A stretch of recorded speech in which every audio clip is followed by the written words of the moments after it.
लोकसभा चुनाव 2024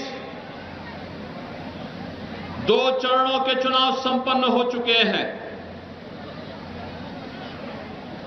तीसरा चरण 7 मई को और चौथा चरण 13 मई को है।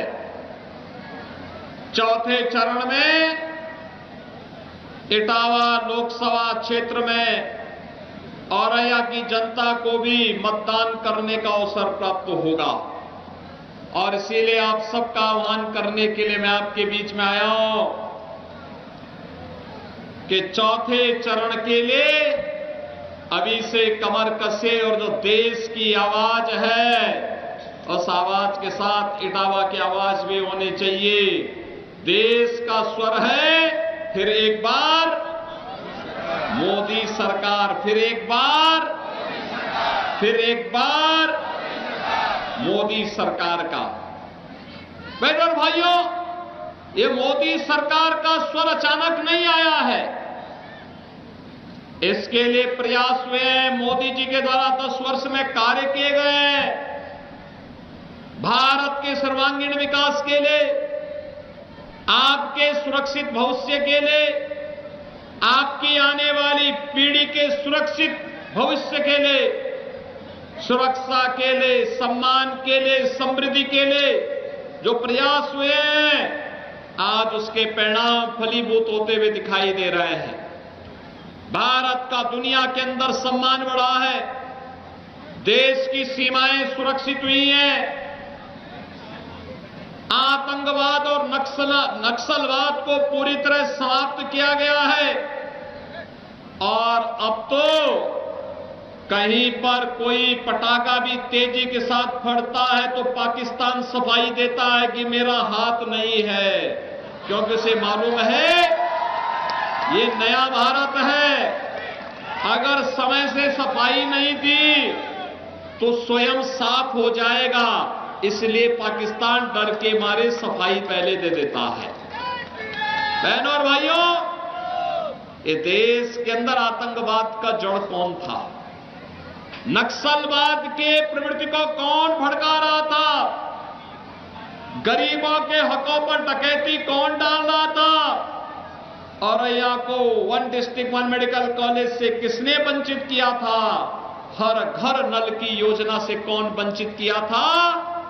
और विकास के जो बड़े बड़े प्रोजेक्ट हैं, एक्सप्रेस हाईवे,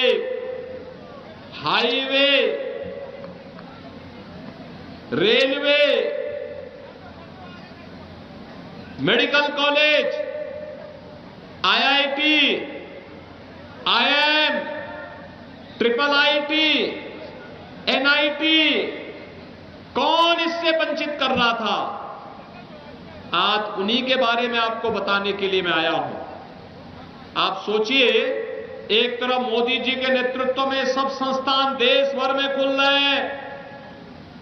10 वर्ष में भूतपूर्व कार्य हुआ है और गरीबों के लिए कितना कार्य हुआ है, जितना कार्य कांग्रेस, सपा, बसपा तीनों दलों को मिलाकर के 65-70 वर्षों में नहीं हो पाया, अकेले मोदी जी ने 10 वर्ष के अंदर उतना कार्य करके दिखा दिया है।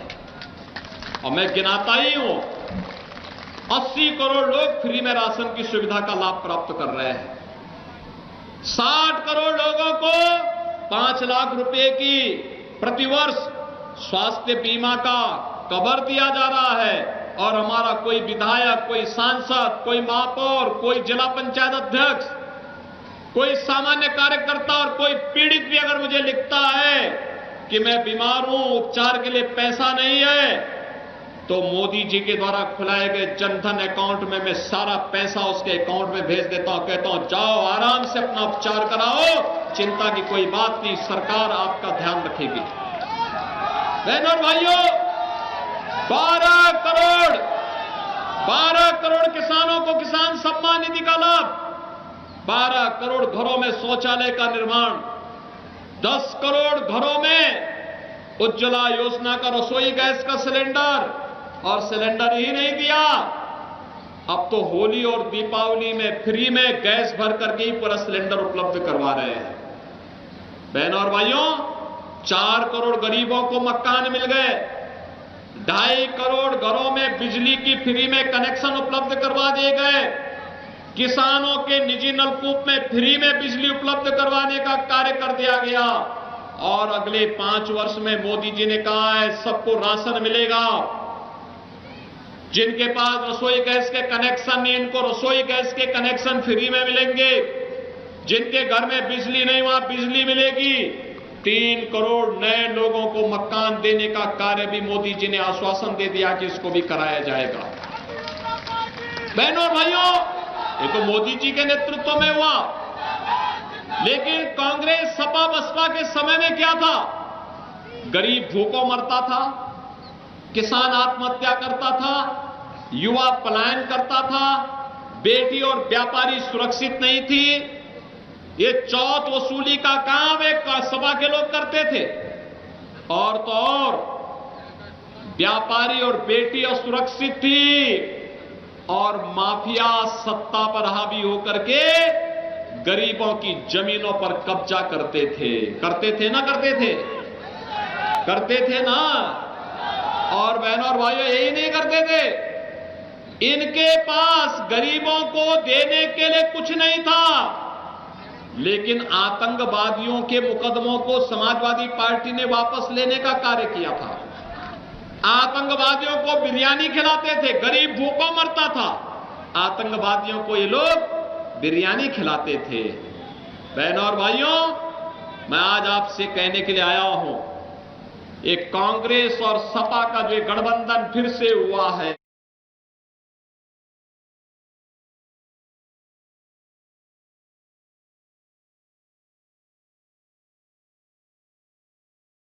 कर रहे हैं। इनके द्वारा कहा जा रहा है, कांग्रेस के द्वारा अपने मैनिफेस्टो में कहा जा रहा है कि यह पिछड़ी जाति के लोगों को मिलने वाले 27% आरक्षण में अब मुसलमानों को भी शामिल करके उनको इसका लाभ मुसलमानों को दे देंगे। क्या आप इसको स्वीकार करेंगे? क्या धार्मिक आधार पर देश के अंदर आरक्षण होना चाहिए? क्या बाबा साहब भीमराव अंबेडकर ने विरोध किया था, देश के संविधान निर्माताओं ने विरोध किया था, का देश धार्मिक आधार पर देश में आरक्षण नहीं हो सकता। लेकिन ये लोग धार्मिक आधार पर समाज को बांट करके देश के विभाजन की नींव रखना चाहते हैं। किसी भी स्वाभिमानी भारतीय को इसको स्वीकार नहीं करना चाहिए। ये लोग अनुसूचित जाति के भी अधिकारों पर कुठाराघात करना चाहते हैं। कांग्रेस ने यूपीए सरकार के समय जब सपा और बसपा को समर्थन कर रही थी, तब इन्होंने ऐसे कुत्सित प्रयास प्रारंभ किए थे। उस समय भी इन्होंने रंगनाथ मिश्रा कमेटी और सच्चर कमेटी गठित की थी। ये दोनों कमेटी अनुसूचित जाति, जनजाति और पिछड़ी जाति के हकों पर डकैती डाल करके उनके आरक्षण के लाभ से उन्हें वंचित करने की कुत्सित चेष्टा का एक प्रयास था। भारतीय जनता पार्टी ने विरोध किया था और तब भारतीय जनता पार्टी ने कहा था कि संविधान प्रदत्त अनुसूचित जाति और जनजाति को मिलने वाले अधिकार से अगर कोई वंचित करेगा तो सरकार के खिलाफ हम भीषण आंदोलन करेंगे। और तब भीषण आंदोलन हुआ था उस समय यूपीए कांग्रेस सरकार के समय की, गवर्नमेंट के समय। बहनों और भाइयों, आज कांग्रेस ने अपने मैनिफेस्टो में यही बात कही है। उनके मैनिफेस्टो में खतरनाक बातें और भी है। उसने एक बात कही है कि वह देखो 1947 में देश को बांटे हैं लोग। देश को बांटने के बाद अब क्या कहते हैं? हम हर भारतवासी के संपत्ति का सर्वे करवाएंगे, एक्सरे कराएंगे और एक्सरे करा करके फिर उसका भी विभाजन कर देंगे। एक विरासत टैक्स लगा देंगे। विरासत टैक्स का मतलब आपके बाप दादों की जो कमाई का संपत्ति होगी उसमें से आधी संपत्ति पर कांग्रेस और सपा के लोगों का अधिकार हो जाएगा। क्या आप इसको स्वीकार करेंगे? क्या स्वीकार करेंगे? क्या अरे बाप दादों ने आपके लिए 2 बीघा 1 बीघा खेती ली होगी, उसमें से आधे बीघा या 1 बीघा ये लोग कब्जा करेंगे। क्या आप इसको स्वीकार करेंगे? बहनों और भाइयों, एक और काम सो कर रहे हैं। ये कह रहे हैं कि अल्पसंख्यकों को उनकी रुचि के अनुसार खान पान की स्वतंत्रता देंगे। आप मुझे बताओ, भारत के अंदर अल्पसंख्यक और बहुसंख्यक का भोजन क्या अलग अलग है क्या? अब उनकी रुचि का कौन सा भोजन? हमारा बहुसंख्यक समाज गौ कसी नहीं करता है, गौ मांस नहीं खाता है, और ये चाहते क्या है कि मुसलमानों को गौ कसी करने की छूट देंगे। क्या आप उसको स्वीकार करेंगे क्या? कांग्रेस और सपा की क्या इस मांग को आप स्वीकार करेंगे क्या? ये आपकी आस्था के साथ खिलवाड़ है कि नहीं है? और ये आस्था के साथ खिलवाड़ करने के आदी भी है।